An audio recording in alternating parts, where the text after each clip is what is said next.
prisons spirituelles, ce sont les gardiens de ces prisons spirituelles-là. De ces hommes qui sont les geôliers des prisons. De telle sorte que même si la porte est ouverte pour que tu sortes, lui ne te laissera pas sortir de la prison pour que tu ailles faire ce que tu veux. Le problème d'Israël n'était pas l'Égypte, mais c'était le pharaon établi sur l'Égypte. L'Égypte est devenue pour eux une prison le jour où un mauvais pharaon était venu sur l'Égypte.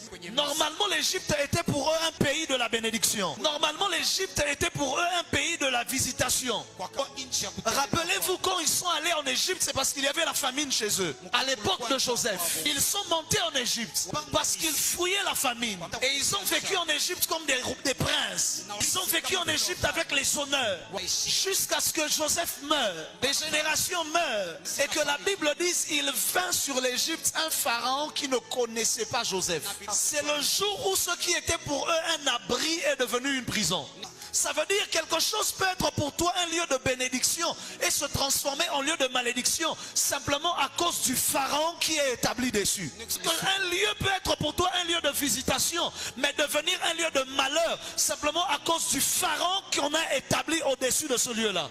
Je déclare, je décrète que tout lieu qui était pour toi des lieux de bénédiction, que tout lieu qui était pour toi des lieux de grâce, que tout lieu qui était pour toi des lieux de visitation, qui ont été transformés en des lieux de malheur, je prie dans le nom de Jésus. Les esprits qui contrôlaient ces lieux-là tombent. Je déclare dans le nom de Jésus que Dieu te libère de toutes les forces qui ont transformé tes lieux de bénédiction en lieux de malédiction. Il y a des endroits comme ça. C'était pour toi normalement un lieu de bénédiction. C'était pour toi normalement un bel endroit. Mais tu ne sais pas qu'est-ce qui s'est passé pour que ça devienne un lieu de malheur.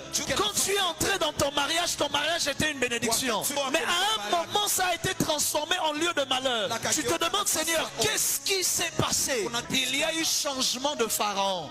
Parce qu'il n'y a pas de différence entre une prison et une maison en termes de bâtiment. La différence entre la prison et la maison, c'est que dans la prison, il y a quelqu'un qui est chargé de ne pas te laisser sortir.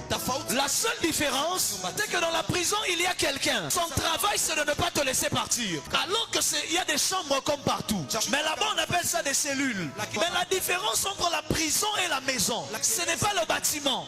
C'est le geôlier établi pour t'empêcher de partir. Voilà pourquoi nous ne pouvons jamais transformer nos églises en prison. Le jour où quelqu'un veut partir, il peut partir. Oui. Sinon je deviens un geôlier. Parce que la différence entre la prison et la maison, c'est que la maison on peut sortir, mais la prison on ne peut pas sortir.